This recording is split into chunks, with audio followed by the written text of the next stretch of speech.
You know what I was reading in the news lately and browsing my favorite website, X, formerly known as Twitter, and I noticed that there is a brand new strategy out there for folks interested in increasing their personal finances, growing their wealth. There's a new strategy out there, and no, it has nothing to do with crypto. It has something to do with stocks, but it's not your typical, buy and hold S&P 500 index funds sort of philosophy. No, it's a different kind of philosophy, a different trading strategy that I think may have a lot to lend itself to, itself. And I thought I'd share it with you. Keep in mind that, on this channel, we don't really give advice about anything.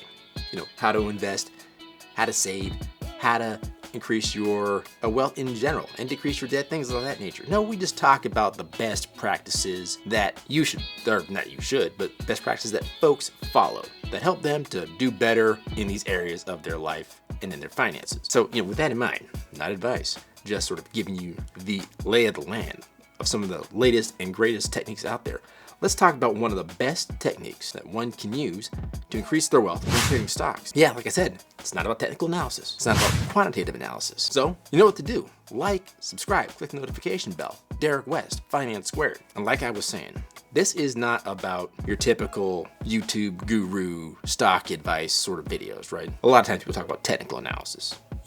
Looking at signals and triggers during specific time frames to inform when you should buy, sell, etc. a stock. This is not that, not necessarily. This is not fundamental analysis, where you examine the fundamentals of the company, of the stocks that you're looking to buy, and determine if those fundamentals mean that the stock price will go up or if the stock price should fall down, and how you should position yourself and the instruments you should buy, sell, etc. or actually borrow and buy or sell, etc. to enable you to gain wealth. No, this is not that either. This is not quantitative analysis. We could spend a whole afternoon, a whole day, talking through what exactly that is. But this is not that either. What am I trying to talk to you about? Well, what I think you might want to look into and see if it's right for you, for your investing strategy, is to buy and sell stocks, or basically follow the patterns of politicians and how they buy and sell their stocks. What do I mean? Why am I getting at this? Why am I going down this lane? If you have, for example, a Twitter account, you could follow an individual by the name of, let me just look this up for you, have it in my notes here. Isn't it great when you kind of read notes live for the camera in a YouTube video? The guy is named Larry. He's an X poster, X, formerly known as Twitter. And his strategy, he's one of these crypto guys. I consider myself a crypto guy to a certain extent. I'm not necessarily a crypto trader. I kind of think in the end, not necessarily today, but in the end, is going to be more or less a waste of time. So I think eventually crypto is going to a place that's going to be best for all of us, but maybe there is a little bit of a transition time between now and then. And any trading you do, technical analysis, etc. on crypto, while you may get some minor gains here and there, I feel like in the long term, it's not going to really pay out for you eventually.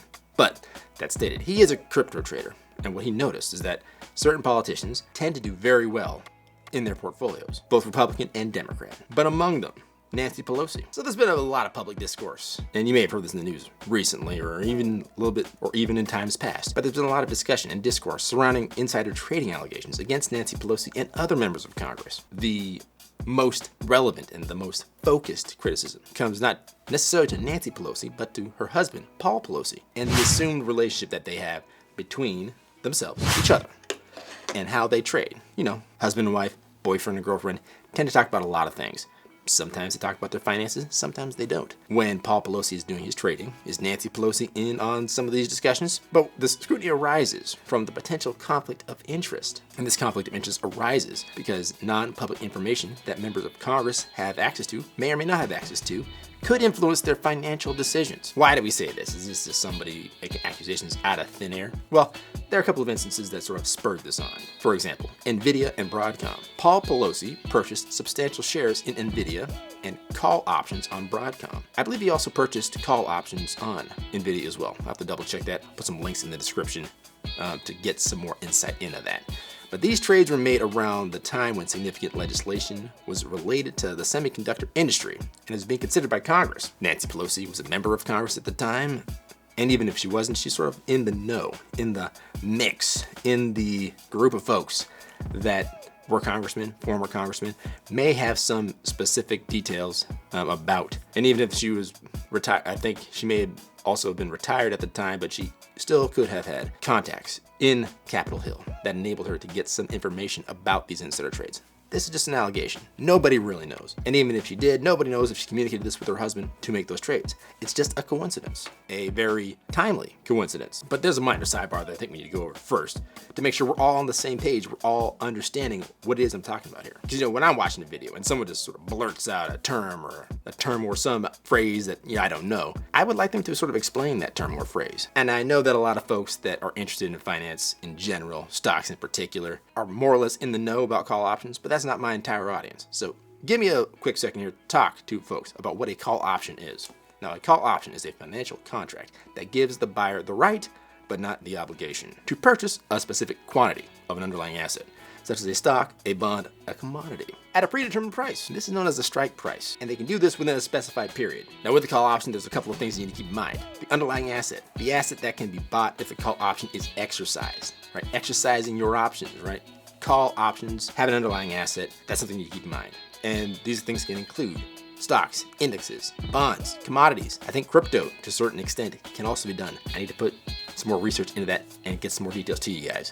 But another thing to keep in mind is the strike price. Now, that's the price at which the call option holder can buy the underlying asset. This price is agreed upon when the option is purchased. And then there is the expiration date. Now, that's the date by which the option must be exercised.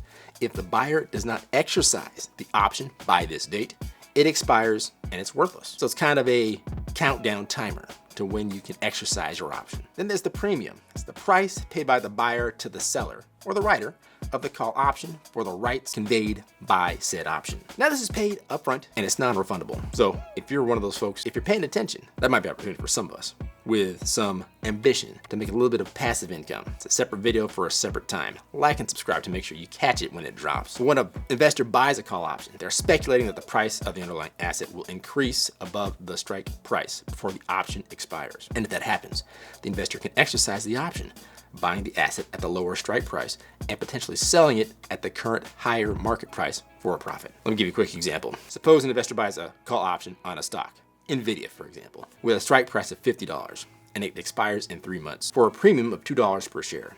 If the stock price rises to $60 before expiration, the investor can exercise that option to buy shares at $50 each and potentially sell them at the market price of $60, netting a profit, excluding the premium that was paid. There are various risks and rewards that can be associated with any asset class, and it's the same thing with call options. And the reward could be that the potential for significant profits could be greater, could be pretty great if the underlying asset price rises significantly. The risk is really limited to the premium paid for the option. If the underlying asset price does not exceed the strike price by the expiration date, the option expires worthless, and the buyer loses the premium paid. And we talked about it just a second ago, but Paul Pelosi allegedly purchased Nvidia call options as well as Broadcom call options with a high strike price and a long expiration, which indicated he had a pretty positive or bullish outlook on the company's performance. But that's not it though. He also had his purchases of Tesla stock that coincided with President Biden's executive orders promoting electric vehicles also raised eyebrows. The timing of these trades led to speculation about the use of insider information again.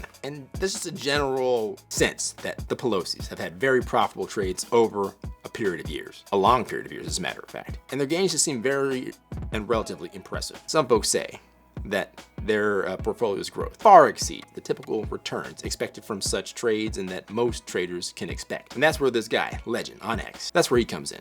Now, he has set up a Discord and a Discord bot to notify you whenever a trade is disclosed from not just Nancy Pelosi, but from any politician in the US Congress. And if I'm not mistaken, there's an ETF out there somewhere that also follows and trades on signals from politicians and their trades. And of course, Nancy Pelosi and Paul Pelosi have denied any and all wrongdoing. And rightfully so. I don't think there's any actual legitimate evidence that any of them have done anything wrong. It's just a series of coincidences. And obviously, coincidences can mean that something is actually wrong, or it could just be coincidences. And based on the letter of the law and the facts on the ground, as they are, they're absolutely correct. Nothing necessarily has gone wrong.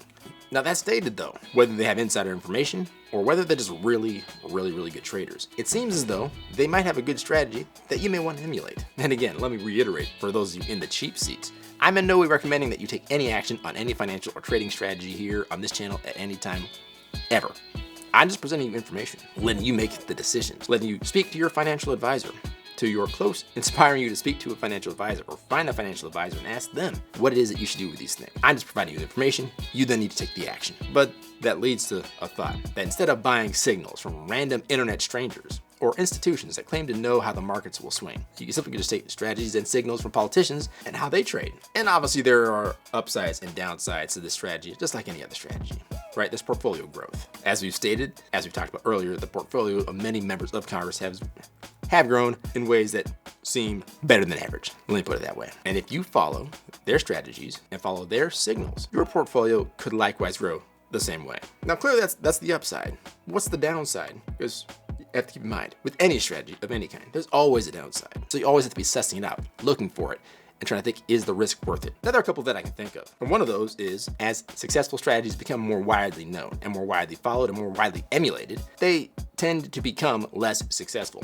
As more people jump onto it for various reasons, the pattern, the strategy, tends to not be as successful as it used to be. And that's to be expected. But there are also instances where the strategy still becomes or still stays as successful and people keep jumping onto it. But that also means that a bubble could be forming. And once that bubble pops, for any number of reasons, right, regulation is passed that says that you can't do this anymore, or that Congress people can't trade while they're in Congress, for example. That bubble could burst, leaving you holding the bag. And that sort of leads to one of the things that might happen in the next upcoming session of Congress, no matter who wins. Outrage is growing to a certain degree in certain quarters, to such a large degree that there is a call for the banning of Congress people and government officials in general that may have access or knowledge of financial transactions to be trading on those insider tips, knowledge, etc. That would destroy any opportunity that you have to profit off of their strategy, whether or not it is legit or whether it is actually insider trading, which would be bad for you if you didn't have a channel like this that lets you know all the tips and tricks and strategies to help you grow your wealth. So that's why you should be subscribed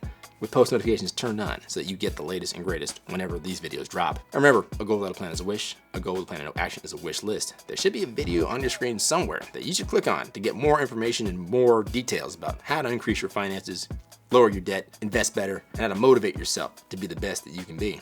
So make sure you click on one of them. I gotta tell you, I'm running late for one of my many meetings. So I'll catch you in the next video. Peace.